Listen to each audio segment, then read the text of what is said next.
जुलाई का महीना शुरू हो चुका था। काले बादल पूरे आसमान में छाए हुए थे। हवा में मिट्टी की भीनी खुशबू घुल चुकी थी। ऐसा लग रहा था जैसे बारिश बस अब शुरू होने ही वाली हो। एक छोटे से गांव रामपुर में एक गरीब परिवार रहता था। परिवार में थे गोपाल, उसकी पत्नी सीता और उनकी 9 साल की प्यारी बेटी चिंकी। गोपाल मेहनती था, दिन रात मजदूरी करता था, लेकिन किस्मत हमेशा उसका साथ नहीं देती थी। एक सुबह गोपाल उदास बैठा था। सीता बोली, क्या हुआ जी? गोपाल ने गहरी सांस ली। बारिश शुरू होने वाली है। ईंट भट्ठे का काम बंद हो जाएगा। अगर काम बंद हुआ तो घर कैसे चलेगा? चिंकी धीरे से बोली। पिताजी, क्या हम भूखे रह जाएंगे? गोपाल ने बेटी को सीने से लगाया। नहीं बिटिया, जब तक मैं हूं तुझे भूखा नहीं रहने दूंगा। लेकिन उसके चेहरे पर चिंता साफ दिखाई दे रही थी। 2 दिन बाद तेज बारिश शुरू हो गई। भट्ठा बंद, मजदूरी बंद, कमाई बंद। घर में बस थोड़ा आटा बचा था। 3 दिन तक किसी तरह गुजारा हुआ। चौथे दिन चूल्हा ठंडा पड़ा था। चिंकी धीमे स्वर में बोली, माँ, भूख लगी है। सीता की आंखें भर आईं। रात को अचानक सीता बोली। सुनिए जी, एक बात कहूँ? गोपाल ने उसकी तरफ देखा। कहो। सीता बोली, आपको याद है पूरे गांव में मेरे पकोड़ों की कितनी तारीफ होती है? गोपाल थोड़ा उठा।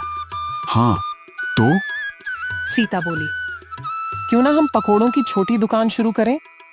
गोपाल चौंक गया। दुकान? लेकिन पैसे? सीता मुस्कुराई। घर में बेसन है, प्याज है, आलू है, थोड़े पैसे बचाए थे, शुरुआत हो सकती है। गोपाल सोच में पड़ गया। चिंकी उछल पड़ी। वाह, मैं भी मदद करूंगी। अगली सुबह गांव के चौराहे पर एक छोटा ठेला लगा। ऊपर नीला तिरपाल बंधा था। सीता ने गरम तेल चढ़ाया। पहला घोल तैयार हुआ। तेल में पहला पकोड़ा गिरा। गरम तेल की आवाज के साथ खुशबू फैलने लगी। गोपाल जोर से आवाज लगाने लगा। आओ भाई आओ, गर्मा गर्म पकोड़े, बारिश का मजा दोगुना। शुरू में कोई नहीं आया। 1 घंटा गुजर गया, 2 घंटे गुजर गए। गोपाल का मन टूटने लगा। तभी बारिश से बचता एक बूढ़ा आदमी तिरपाल के नीचे आया। क्या बेच रहे हो? गोपाल बोला। गरम पकोड़े बाबूजी, 10 रुपए में 4। बूढ़े ने कहा। चलो 4 दे दो। सीता ने पकोड़े दिए। उसने पहला निवाला लिया और उसकी आंखें फैल गईं।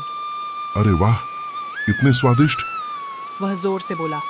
अरे गांव वालों, यहाँ आओ, ऐसे पकोड़े कभी नहीं खाए। बस यहीं से खेल बदल गया। धीरे धीरे भीड़ बढ़ने लगी। 1 ग्राहक, 2 ग्राहक, 10 ग्राहक।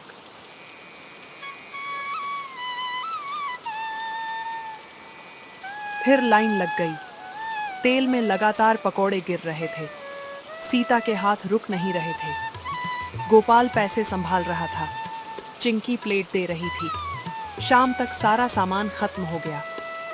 घर लौटकर पैसे गिने गए। गोपाल की आंखें फटी रह गईं। 700 रुपए। सीता हंस पड़ी। कहा था ना, मेरे पकोड़ों में जादू है। अब रोज दुकान लगने लगी। धीरे धीरे कमाई बढ़ी। 1000, 1200, 1500, सब अच्छा चल रहा था। लेकिन हर कहानी में एक विलन होता है। गांव में एक बड़ा ढाबा मालिक था, भानु। वह लालची था। उसने देखा कि उसके ग्राहक कम हो रहे हैं। वह गुस्से से बोला, एक ठेला मेरी दुकान बंद कर देगा? कभी नहीं। अगले दिन भानु ठेले पर आया। कितना कमाते हो? गोपाल बोला। जितना भगवान दे दे। भानु बोला। दुकान बंद कर दो, मैं 5000 दूंगा। गोपाल शांत था। नहीं मालिक, ये हमारा सहारा है। भानु की आंखें लाल हो गईं। ठीक है, फिर पछताओगे। उस रात भानु ने अपने आदमी भेजे। उन्होंने चुपके से ठेला तोड़ दिया। सुबह गोपाल पहुंचा। ठेला टूटा पड़ा था, बर्तन बिखरे थे। चिंकी रो पड़ी।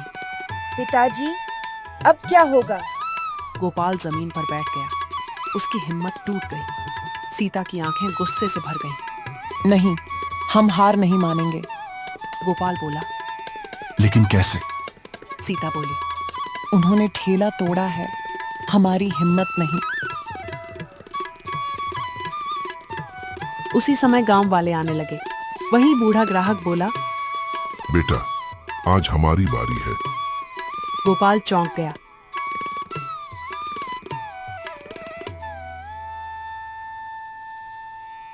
एक ने लकड़ी दी, दूसरे ने तिरपाल, तीसरे ने बर्तन। किसी ने पैसे दिए, किसी ने मजदूरी। 2 घंटे में नया ठेला बनकर तैयार हो गया। गोपाल की आंखों से आंसू बह निकले। वह बोला। मैं ये एहसान कैसे चुकाऊं? बूढ़ा मुस्कुराया। तुमने बरसात में हमें गरम खाना दिया, आज हमने इंसानियत लौटाई है। शाम को पहले से बड़ी दुकान लगी। लाइन पहले से लंबी थी। गांव वालों ने जानबूझकर भानु का ढाबा छोड़ दिया। सब गोपाल के पास आने लगे। भानु की दुकान खाली, गोपाल की दुकान भरी हुई। कुछ महीनों बाद पकोड़ों के साथ चाय भी शुरू हुई, फिर समोसे, फिर जलेबी। छोटा ठेला अब दुकान बन चुका था। एक दिन वही भानु आया, इस बार सिर झुकाकर। गोपाल, मुझे माफ कर दो, मुझसे गलती हुई। गोपाल शांत था। सीता मुस्कुराई। गलती सबसे होती है, लेकिन लालच इंसान को छोटा बना देता है। भानु की आंखें झुक गईं। तो बच्चों, याद रखना, मुश्किल वक्त में हार मान लेना आसान होता है, लेकिन जो इंसान गिरकर भी उठ खड़ा हो, उसे दुनिया की कोई ताकत नहीं हरा सकती। और एक बात, अच्छा खाना सिर्फ पेट नहीं भरता, दिल भी जोड़ता है।